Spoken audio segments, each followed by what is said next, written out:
The Long Way Home, Chapter 38, Strikes. Vincent checked over his weapons again. It was always better to bring more supplies into a situation than you end up using. A lot better than the other way round, especially when it comes to battle. Vincent didn't exactly put that into words, not even in his head, but he agreed with the sentiment.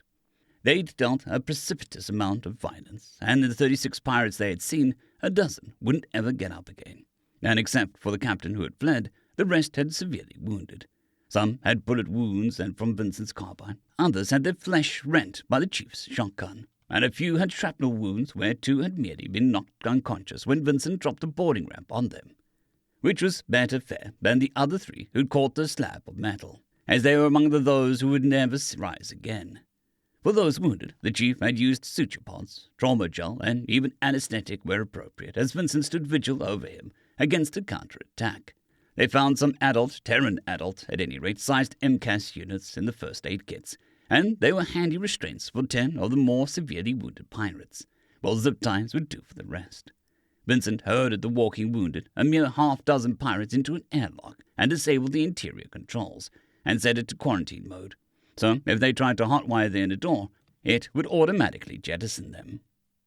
When they were sure that the bay was secured, Vincent and Chief stood guard while Isis Magdalene helped Chandra search for some Garav bolts on a hunch. As they searched, Chandra struggled to move at all. She leaned on her friend.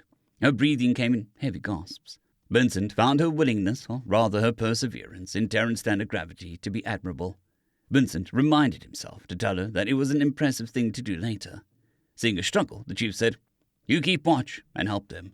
The 3 found some. They were in a pile of discarded possessions beside one of the large shuttlecraft. Vincent guessed that they had been intended to make Xeno passengers on Terran vessels feel more comfortable. It didn't take the 3 of them very long to get the device onto Chandra, nor to get it adjustable properly. That done, she didn't waste any time in collecting the second belt for Cadet. Clever girl. "Tran," the chief called after her, "after you get Cadet fixed up, I want you to get control of the ship's systems in this bay." "Aye," she called over her shoulder. "Will do." "There's still work for us to do," the chief sighed. He already sounded tired. Vincent didn't blame the boy. Killing was always a heavy load. "They had neat and well-stocked first aid kits. I think they have a medic or a doctor." "You're thinking of trusting a pirate's soul bones with Vi?" Vincent asked incredulously. "No," the chief answered. "I figured our pirate captain might have caught a piece of shrapnel, and maybe we should look in the med bay first." "Chief," Vincent said, "we'll have to deal with him and anybody else who," he gestured to the cottage, "wasn't here. I don't think it's a good idea to let him round up a posse. Let's keep the pressure on." "Aye, sir," the chief said, as he touched Cal's old hunting knife where it hung on the boy's belt before he assumed a high ready. Vincent picked a door and went through. The pirate ship growled with wounded menace beneath Jason's feet as he covered Vincent's back through the corridors of the ship. The old man's footfalls barely made a sound as they made careful progress, and Jason didn't realize that his footfalls were silent. He suggested checking the medbay first, but he was unfamiliar with this particular make of ship, and anything like a handy map kiosk hadn't been forthcoming. The corridors were slightly narrow for a Terran ship, which was typical of marquee-built vessels, and were littered with, well, Jason couldn't think of a better word than litter. There were food wrappers and packages that made his mouth water at the mere thought of chocolate. Dirty and torn clothes were scattered hither and thither, and certain torn undergarments didn't bear thinking about. Broken switches, light fixtures, and other maintenance parts and their boxes were trodden underfoot. It seemed that despite such parts of the components being available enough to discard on the deck, nobody had gotten around to fixing the flickering lights overhead. The pirate ship growled beneath his feet. Storage bays of varying kinds, ammunition magazines, gunnery stations, disused break rooms, and even the interceptor hangar bay were in similar state, but held no hiding foes after thorough sweeping. This lower deck, despite its heavy activity, showed signs of neglect, atypical of a spacefaring vessel. Even pirates depended on their ship to keep the void at bay. However, the detritus and refuse were even worse once they reached the quarters deck, or at least what had once been the quarters of the enlisted men. If anything, it was worse in these regions. The least horrific thing that they found was cabins and barracks used as garbage dumps. The less said about the cabins the pirates actually quartered in, the better. Jason had to hold back bile at the photographs one of the pirates had pinned up as grim trophies. Jason's mind noted that at least one of the pirates had planned on doing those things to him, and more importantly to the cadet, in spite of his efforts to avoid such thoughts. Other cabins held different trophies that betrayed foul intentions towards the girls. The pirates would catch more than just slaving charges once the ship had been searched by forensic teams. Twitches in Vincent's tail and ears betrayed that he had dark thoughts about such repugnant evidence. The pirate vessel growled beneath his feet. A door slid open, and abruptly they seemed to step into what was clearly a waiting room, if a small one. It was clean, for one thing, and well lit for another. Its small collection of half-dozen comfortable-looking but minimalist chairs were worn, but clean. The walls were clear and stains of any kind. The deck was clear of even the most inconsequential litter, and the air smelled of disinfectant rather than decay. Jason concluded that they had found the med bay. There was another door, no doubt leading to the surgery suite and recovery beds or rooms. However, this was a marquee ship, and those ran on a small side, so Jason appended his guest to recovery berths. Vincent swung open the door and revealed a tidy, compact surgery with a neat row of recovery berths. Along the far wall, occupied by unnerved, sallow-skinned, watery-eyed man with his hands raised in surrender. Jason's eyes flicked over the man from head to toe and found that he was neat, well-groomed, unarmed, and fitted with a bulky metal collar.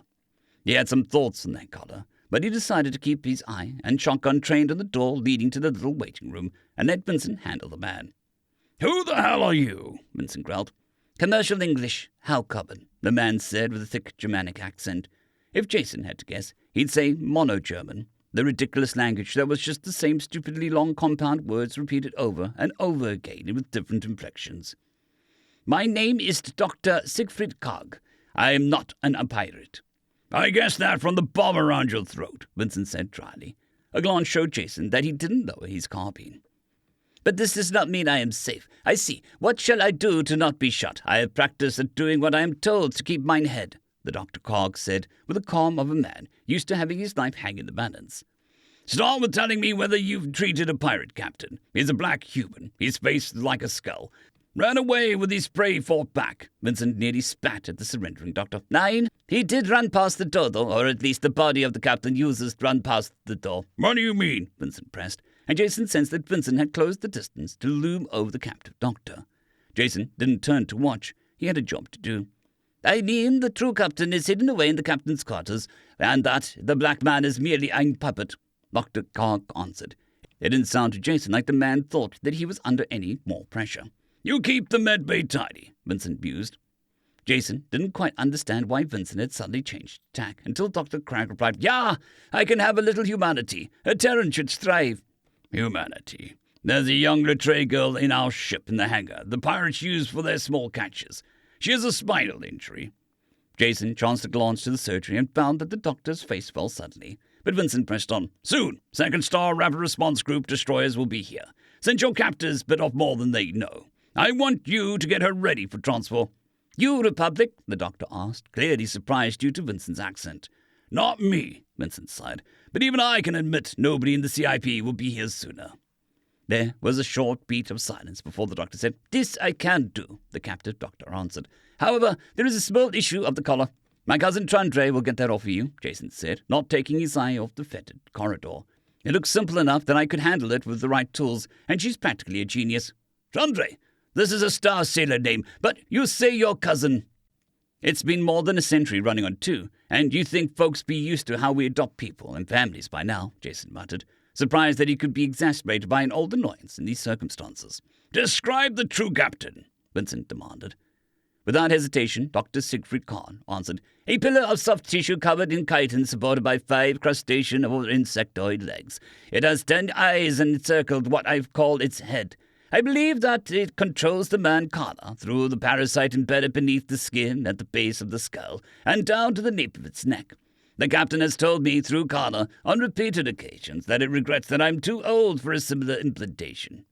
Jason had a sudden wellspring of pity for the skull-faced man. He was suffering the long death of the infected, screaming in his head for somebody to come along and cut it short. The pirate vessel growled beneath Jason's feet. There was something about Dr. Kahn that rankled Vincent's mind. The old man narrowed his eyes at the hunched figure of a man. At length, Dr. Kahn stated in that same flat, unfeeling voice that he had begun the encounter with, "There is more. I am not the only one to wear such a collar. If you pass on towards the bridge, you will find some of the officers kept pets. The I shouldn't wonder. Pets, they call us. My training alone kept me from baser uses, mostly. Vincent could feel the beginning of a snarl forming in the back of his muzzle, and elected not to say anything. You disdain me, the doctor said suddenly. You know what I saw in the rooms on the way here? Vincent asked, keeping a full force of his fury under tight rein. Yeah, it'll be worse ahead. On Vincent's great relief, the doctor's voice cracked with something. Horror and grief, maybe. And you disdained me, but what should I have done? This obedience was met with pain, terrible pain. Then there is the collar.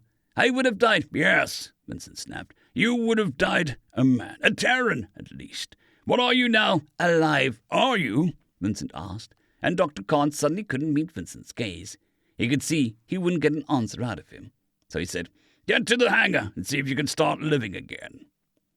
Dr. Khan slowly lowered his hands and started collecting portable diagnostic equipment.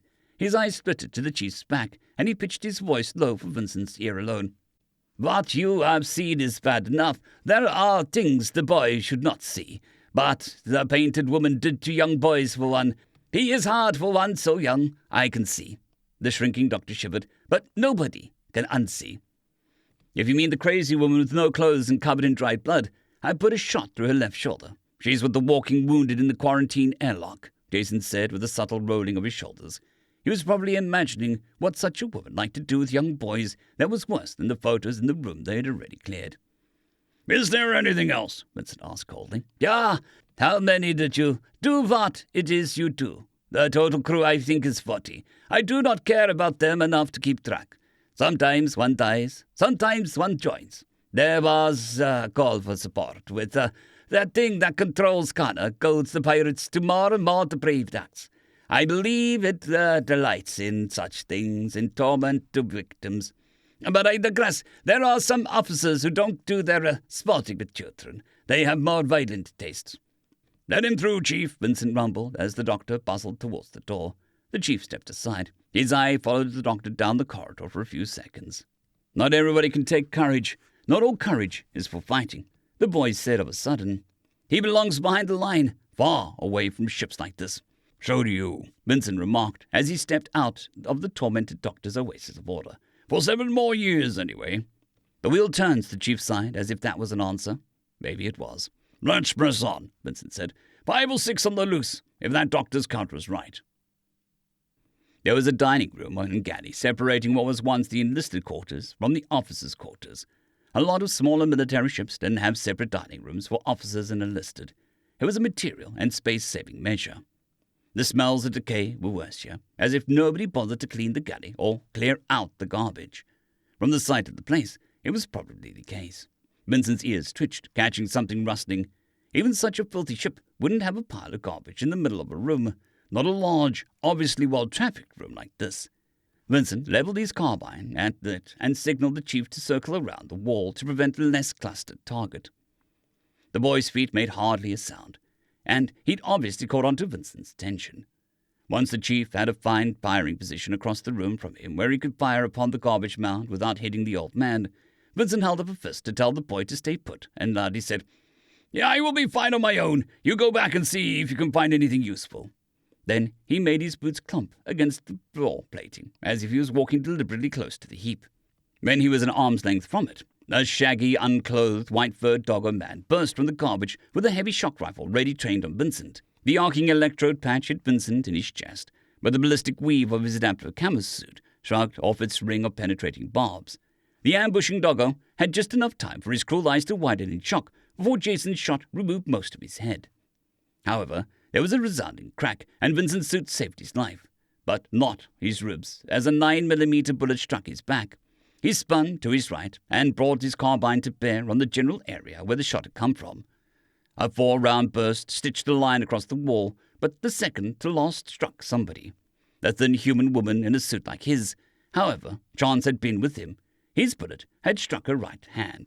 The pistol she'd shot him with dangled in her mangled fingers, and she too had time to regret her life choices before the chief put a tight circle of flechettes through her unprotected face. Vincent's heart pounded uncomfortably in his chest, and his breathing carried a sharp, pained edge as he carefully ran his eyes over the dining room. The chief stepped into the center of the room to stand at Vincent's back to do the same thing with his one eye. Vincent was preparing to tell the boy he'd gone to good work when there was a clatter of something metal bouncing across the floor. He saw a cylindrical device roll up to a stop in the chief's feet.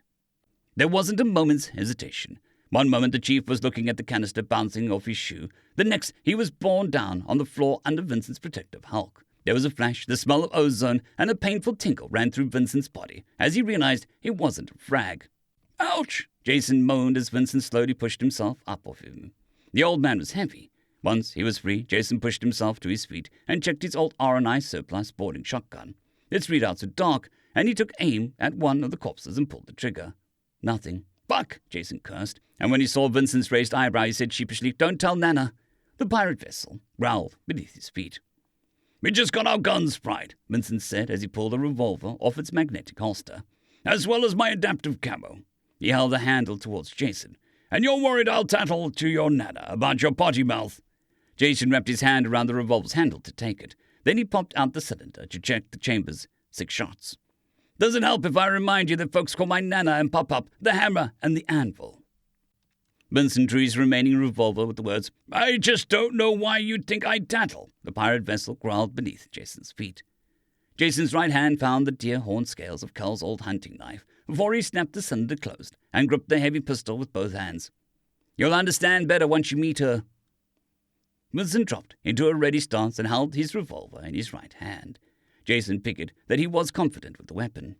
He cast his mind back to when they fought hordes of grub victims in the ship they'd found Isis Magdalene on. He'd had other things to worry about at the time, but he did remember Vincent fighting with 2 pistols at once for a while. Jason shook his head and returned to the here and now, where Vincent was gesturing to the door that led to the galley from this dining room. It looked empty through the long window that cooks once served their shipmates through, but galleys offered good hiding places. Jason stuck to Vincent's back as he swept the galley, if the place even still qualified as a galley under all the filth. They found 2 dogger women in a bomb collars cowering behind the bank of ovens. They weren't wearing any clothes, and Jason felt his cheeks warm when he noticed that fact. And his stomach churned at the fact that they'd been shaved and that welts crisscrossed their bodies. Both of them had a shackle locked onto one ankle, and a chain fixed to one of the legs on one of the ovens. Vincent muttered something about how much he hated pirates. The woman shrank back from Vincent as he stepped towards the oven. The pirate vessel growled beneath Jason's feet. "Do you know where the keys are?" the old man asked in what Jason knew was his most gentle voice. The woman took it for a snarl, judging by their wordless cries and whimpering as they jerked and strained against their bondage to get away from Vincent. Jason's heart twisted with pity for this poor woman, but he kept watch on them anyway. Panicked people sometimes do very strange and violent things. Vincent holstered his revolver and squatted down at the oven where the chain's ends were looped. He wrapped his fingers under the lip of the oven and strained to straighten his legs. His legs shook. His grunt quickly grew to a pained shout. Jason started forward to help before he realized it, but Vincent bore up the weight of the thing, and Jason darted forward to kick the loop free of the foot. Vincent let the oven fall back to the deck with a crash and leaned against it, catching his side where he'd been hit. Jason took a deep, calming breath and steadied his hands on the grip of the revolver. He had to remind himself that there was work to do, and to feel his anger, acknowledge it, and not become its man. There were times to charge in with hot blood and fury, and times to take each step slow and careful. The pirate vessel growled beneath Jason's feet. "If you go to the hangar bay where they pull in small ships, you'll find some help with collars," Jason told them. They stifled their cries and gathered their loose chains without a word, and shuffled off in the indicated direction. Once they were out of sight, Jason asked, "Need a minute?" Vincent took some sharp, shallow breaths through gritted teeth, and stood up straight again. He didn't answer aloud, but Jason caught his meaning well enough. Jason didn't let his guard down as they backtracked through the dining room to press on the officers' quarters. The corridor running down the center of the section was marginally cleaner. Maybe. It was difficult for Jason to tell. The boy's teeth were on edge as Vincent blocked out the view into each cabin as the old man swept each one. There were only 8 cabins before the corridor ended at a ladder to access the command deck, and she was a small ship for a class. So that was as much as needed doing to clear them, unless someone was hiding in the private heads, but that wasn't the case in any of the first half dozen. However, Jason could tell that Vincent's hackles were trying to stand on end beneath his shortened and adaptive camo suit. The second door had him snap it shut less than 5 seconds after cracking it. The third one produced a reek so foul that even Jason suppressed the urge to perch his stomach, and didn't want to even think about how Vincent's more sensitive nose reacted. Neither of them vomited, however, and they pressed on to the fourth, and Jason could almost vow that he saw a tear roll down Vincent's cheek. The fifth door had a shockingly neat cabin. Something about its perfect tidiness made Jason shiver. Since Vincent didn't take such care to block this room from his view, Jason saw that one could see into the cabin's private head from the doorway if its head stall was open, and he guessed that had been the way of things. The sixth door was open more or less than a second, and Vincent stood there, trembling, as he pulled the door shut as if against some horror escape. "Don't look in there," Vincent commanded, and they pressed on. The pirate vessel growled beneath Jason's feet.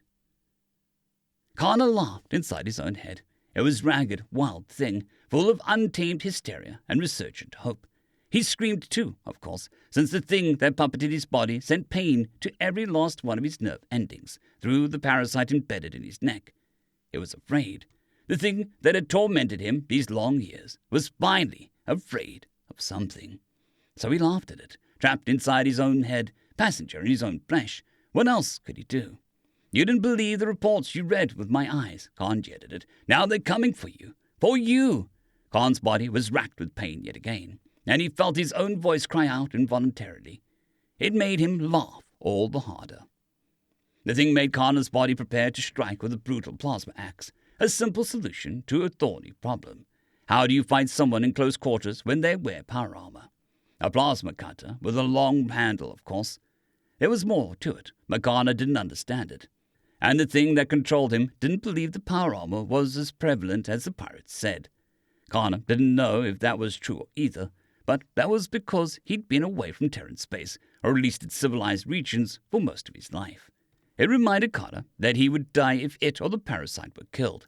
Connor summoned every memory he could of the thing driving his flesh to commit every foul deed, every base act of violence, every repugnant cruelty, every vile intimate violation, in short all of its evils of his enslavement.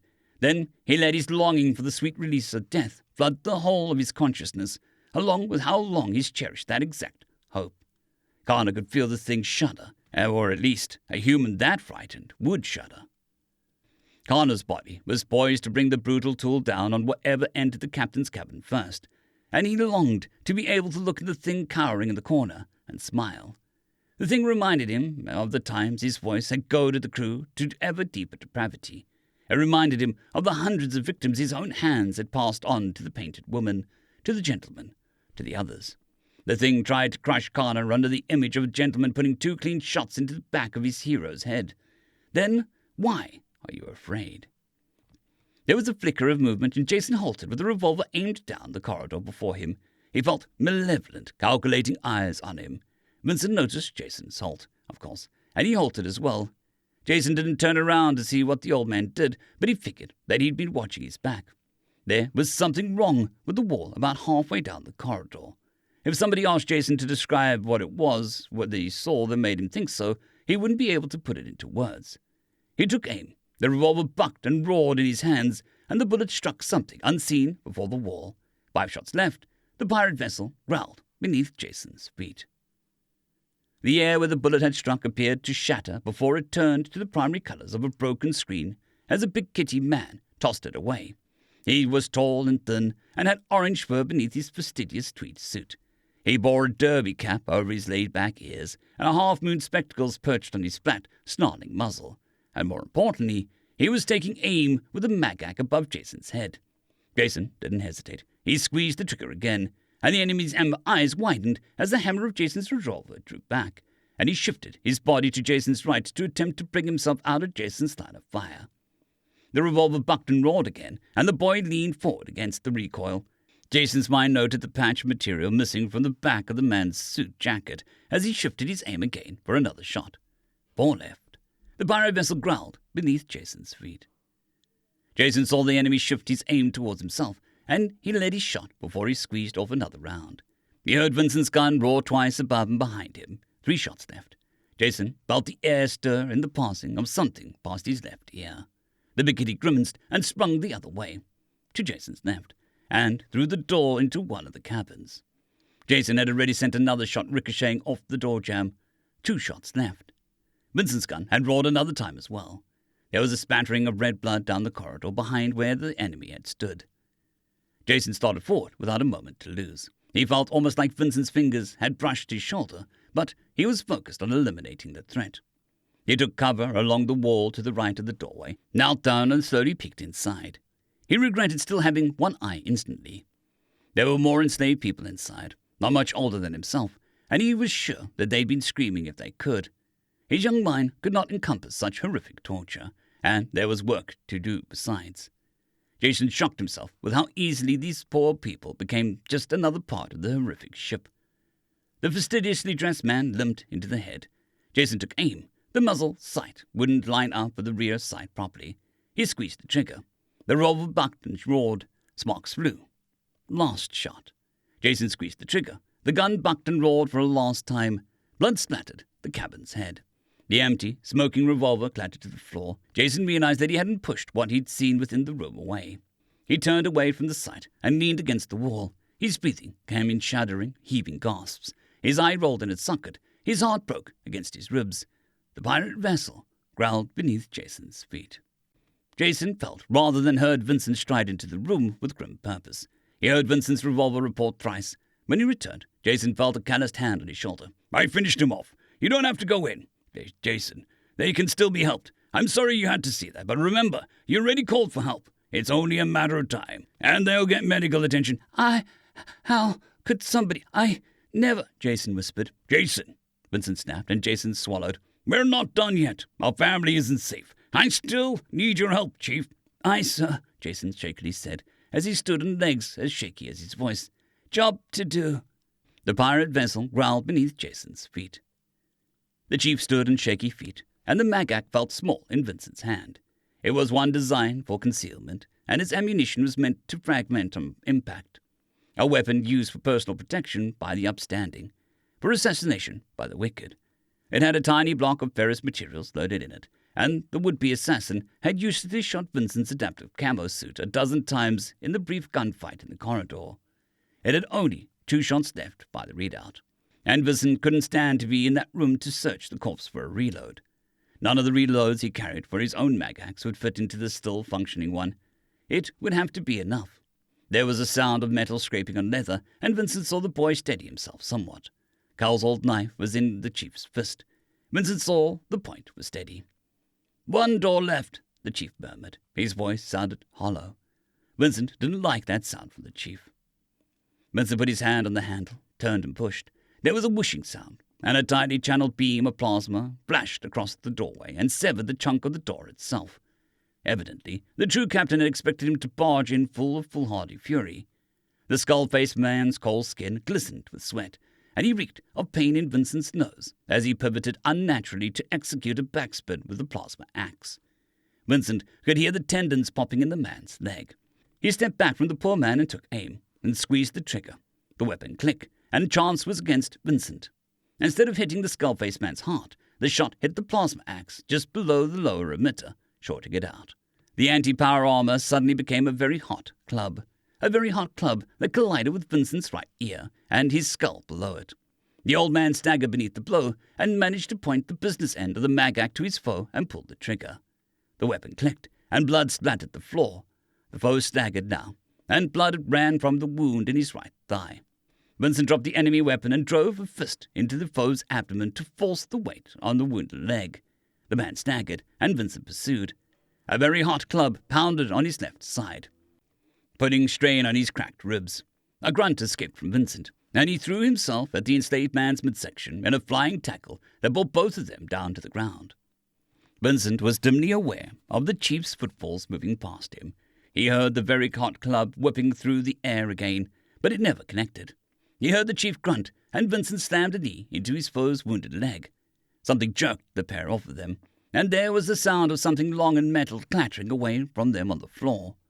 The skull-faced man drove his forehead into Vincent's snout, trying to wiggle away, while blood fountained out of the old man's nostrils. Vincent lurched forward and found he was straddling the young victim's back as his fingers scrambled for a rack of cruel blades some 5 feet away. The deer-horn scales of Carl's old hunting knife was suddenly in Vincent's vision. The chief was standing there, holding the knife Vincent's own son had once carried. the knife forged to celebrate the rite of passage, a knife passed on in another boy's first hesitant steps towards manhood, and the knife that had ultimately killed Cal. The son's knife was in the father's hand once more, and it bit into the nape of the struggling man's neck. And instead of travelling forward through the spine and throat, it drew across the lump, hiding in an insidious new breed of grub. The man convulsed but struggled to turn his head to dark corner of the cabin where the creature's 5 crab legs stood shuddering as it focused in many eyes on Chief, on Vincent, and its former slave in turn. Vincent watched the thing stagger, then felt a pressure in his sinuses build up, as if it was for a sneeze, and then saw the thing stagger again. He thought it made a pained sound from the mouth somewhere. The man beneath him grinned at the thing and spoke, "I die free."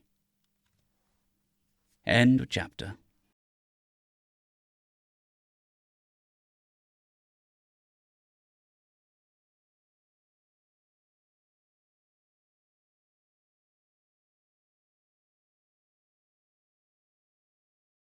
I'd greatly like to thank our Tier 5 channel members, Caspar Arnholtz, John Creighton, Manatharia, 050, Dragzoon WRE, and Elijah Silvercross.